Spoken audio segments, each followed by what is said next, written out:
Hello again, whiskey friends. In a year when so many releases have let me down, mainly talking to you, Remus 9 and Elijah Craig Barrel Proof, there is one series that I have recently been able to get my hands on more consistently, thanks to some great whiskey friends.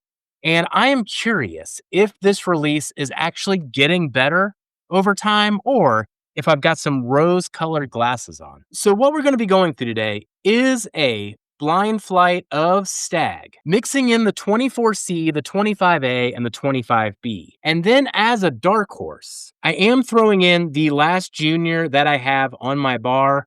This is batch 11. So the question is, among some of the recent batches, which one's going to stand out the most? And do any of them still stand out compared to some of the main batches that got me into Stagg Jr. in the first place? So thank you for joining today, whiskey friends. Let's kick off the show.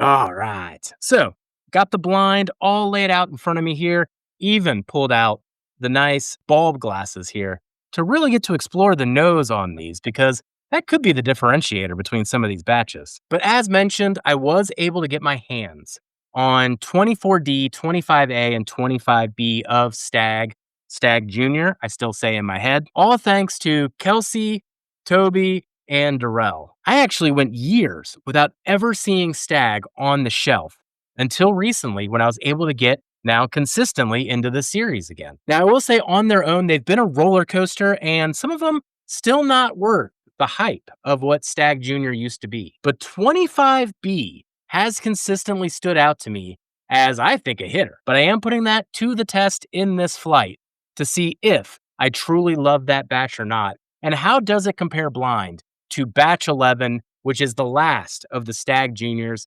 that I have on my shelf. In proof, these all range between 126.5 proof and 127.9 proof. So they're all pretty close. And all of these were had for MSRP, though I have heard recently that Stagg on the secondary market is really coming down. It's probably the reason I've been able to get my hands on it more. So as we go through this flight, I'll give my tasting notes each step of the way, and I will put a graphic up in this corner so that you can follow along on what glass I'm on. But how I like to do things is survivor style. Have to vote something off of the island every round until there is only one. And the main questions I am asking myself as I go through this is A, is Stagg coming down in price because these batches aren't worth it anymore? And that's why I can get my hands on it. Is 25B really a hitter that it continues to strike me as? And are any of these better than some of the better batches that came out years ago? So really putting Stagg to the test, but also rooting for it too, considering, as I said in the intro, Remus 9 was everything I hated about MGP releases the last 10 years. And I didn't like any of the Elijah Craig Barrel Proof batches this year, almost to the point where I'm wondering if I should just keep up with the series or not. Please give me one mainstream series that I can keep up with here and feel good about. So let's kick this thing off here with a little bit of Glass A. Cheers, everybody. If you're still here, be sure to hit that like and subscribe.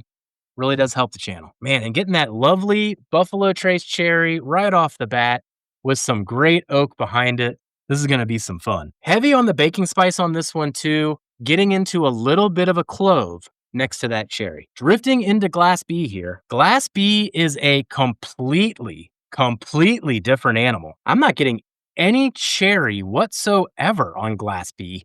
I wonder if that's just coming off a Glass A that's diminishing it there. Purely baking spice forward with a little bit of nuttiness in there too.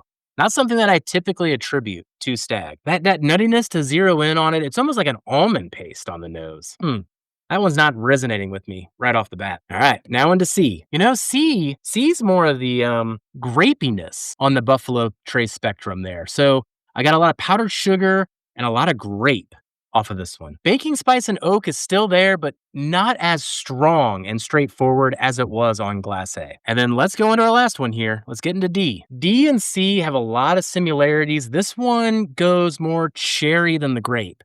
But I will say the underlying baking spices are very similar. There is even a little bit of citrus on D, getting into a little bit of almost a lemon zest, even type of a freshness. So, off the nosing round there, A was the standout of all of them.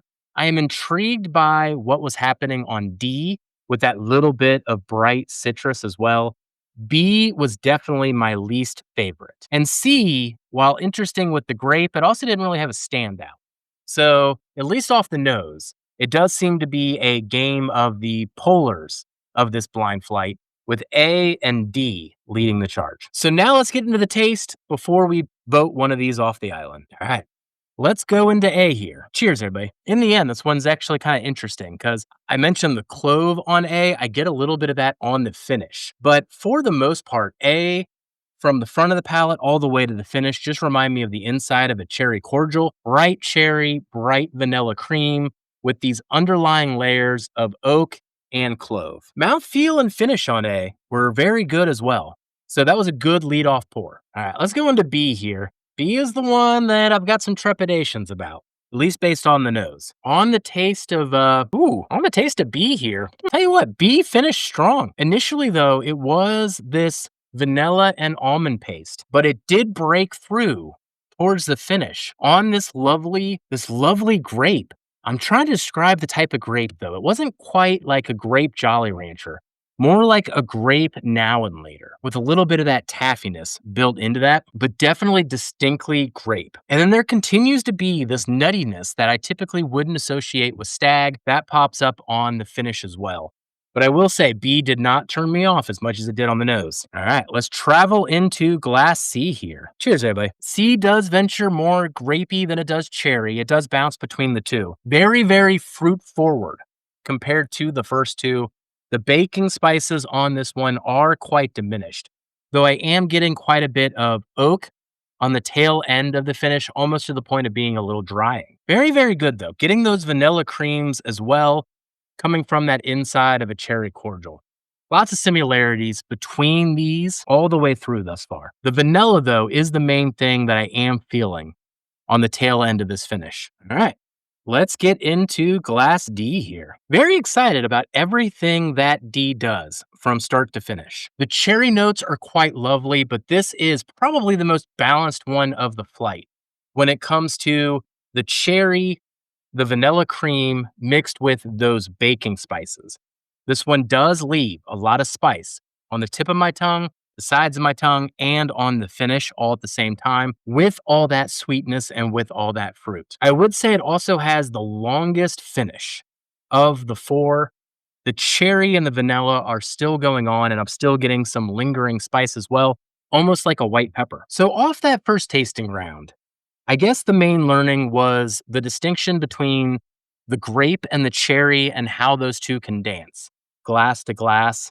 And then it was a battle of the degree that I was getting the baking spice and the oak. The through line through all of them was that vanilla cream, like the center of a cherry cordial. The mouthfeel on all these were also extremely similar, though there were different degrees of the finish and how pronounced and long that finish was on the glasses, with A and D sticking out to me the most. But what that tells me in the end is that these batches do have some consistency, and I do not know which one is batch 11 right now, which is very, very good for the recent batches. They aren't getting blown out by their legacy or by the junior being on the label. But in the end, one of them has to go.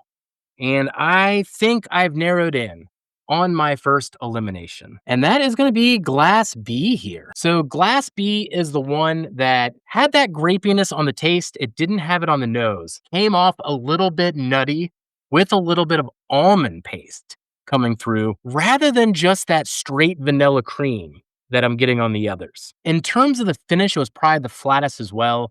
And of all of them, this is the one that I'm least excited to ever come back to. So let's see which one we voted off the island. All right. So we voted off the 24D. Wasn't too surprised that it was the 24D on this one. Even going into this, if you go back to my review of the 24D, I called out my surprise on how nutty it was compared to any other Stagg batch that I had had. And that was indeed the exact characteristic that stood it out in this flight and got it out in the first round. Now, with glasses and D left, I'm going to do a quick tasting through each one, this time in reverse order. And then we will vote one off to create a head-to-head matchup. So let's re-explore D here. Now, I will say, D might be in the pole position of this entire flight after that first impression. It just does seem like the most dynamic one off of everything that I've learned thus far. So let's go in for another taste. Man, I love the cherry. There's an effervescence to this one too. I think I called it off on the nose that there was like this cleanliness to it, almost like a lemon zest. I totally got that on the front and the mid palate on this one. Man, this one really does hit me in all the right spots.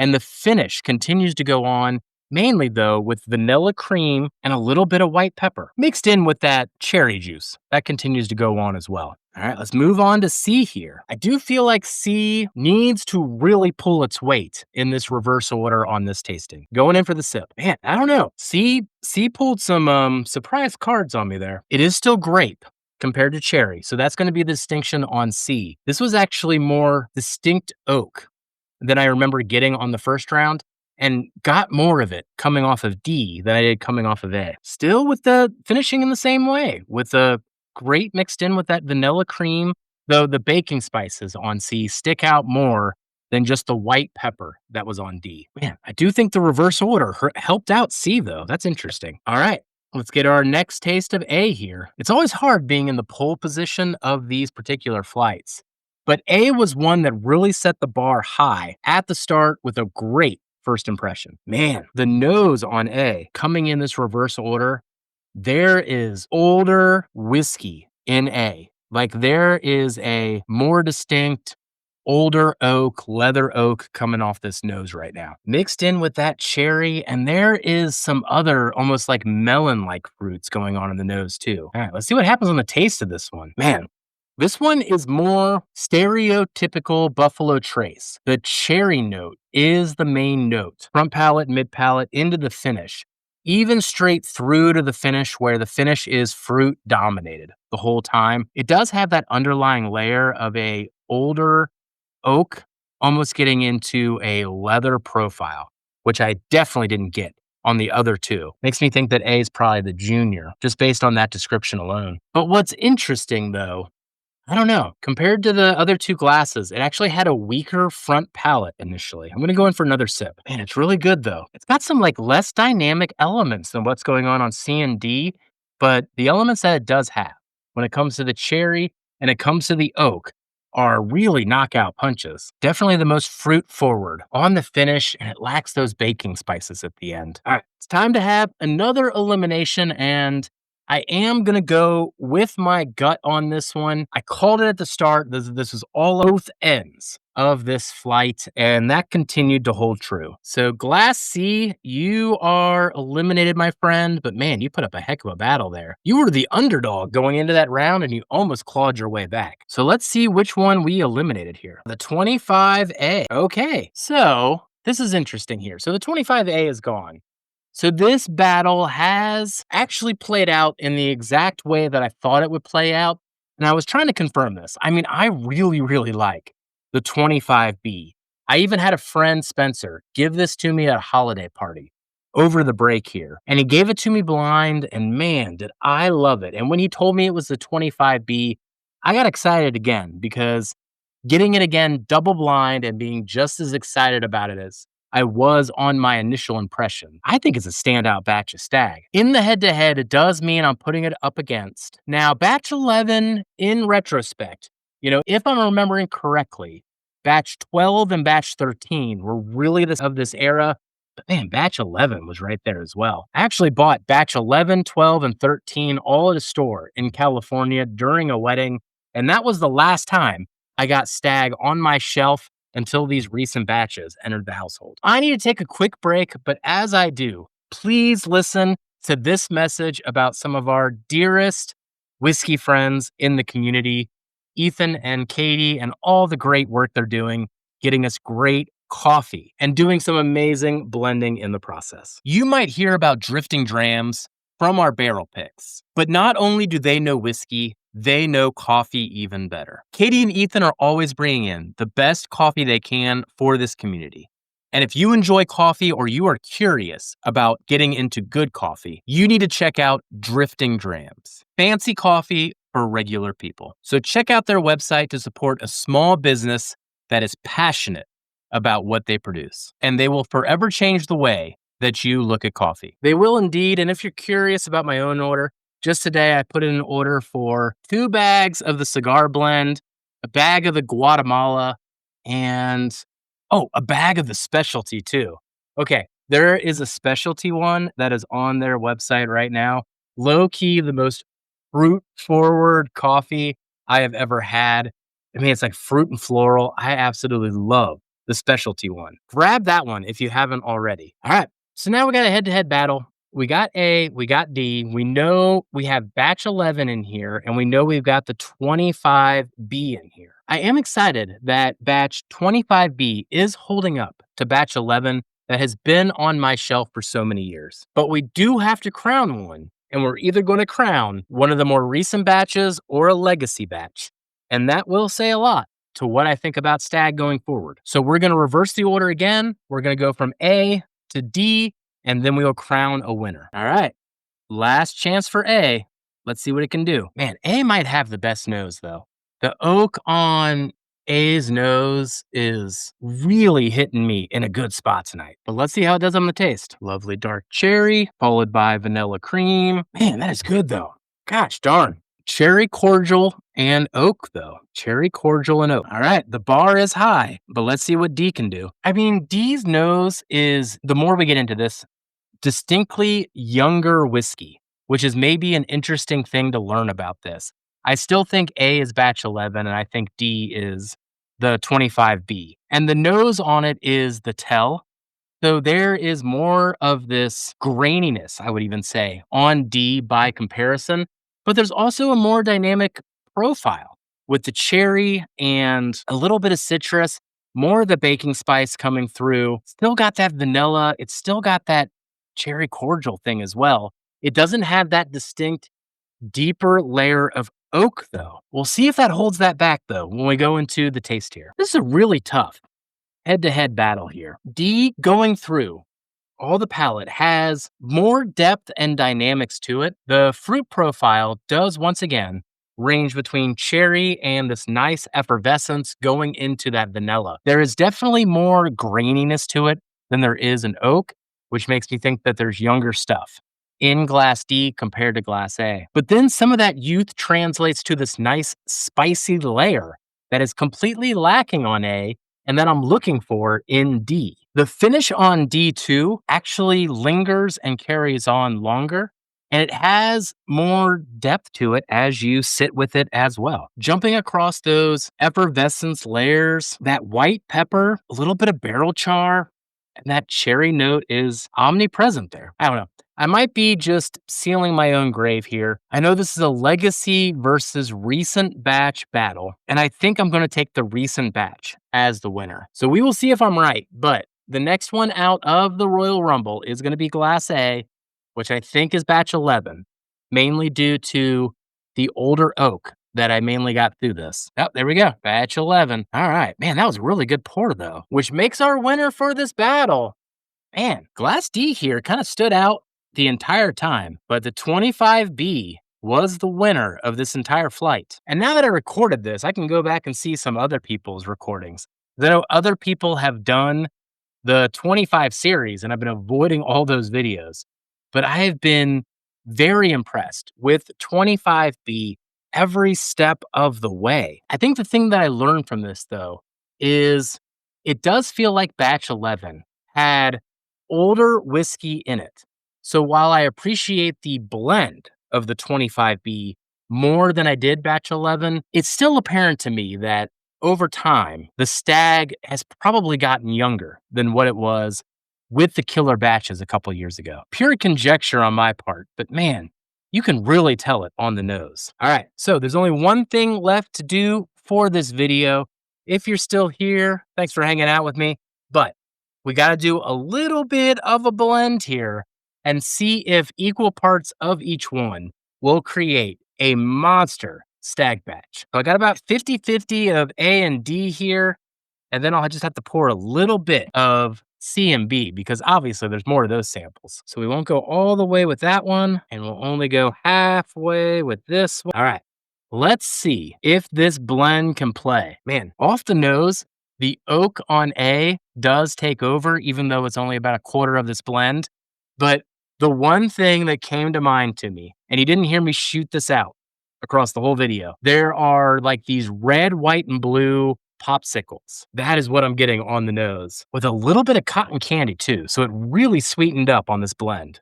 All right, let's go in for a taste. Yeah, the cherry is the through note through this, and the blend played pretty darn well. The oak's there, the baking spice is there. Man, the blend actually filled the gaps in between all of it. Though, on the tail end of this finish here, it's drying and it's nutty. So that 24D really took over. Oh, I really took over. Not in a way that I like, actually. I think the blend would have been better without the 24D involved. Oof, no 24D for me. So let me know what you think of this blind battle here. When it comes to the recent Stagg batches, which one stands out for you? And are you surprised, as I am, that 25B actually beat one of the more classic batches with batch 11? And just remember, while you can always find more whiskey, you can never have enough whiskey, friends. So take care of those around you, and we will catch you on the next one. Goodbye, everybody. Thank you for watching Hello Again, Whiskey Friends, everybody. A big shout out to our amazing Patreon community. If it wasn't for you, we couldn't continue to produce the content and barrel picks week after week. And for everybody else out there, be sure to hit that like and subscribe. It really helps the channel more than you know. And we'll catch you on the next one. Goodbye, everybody.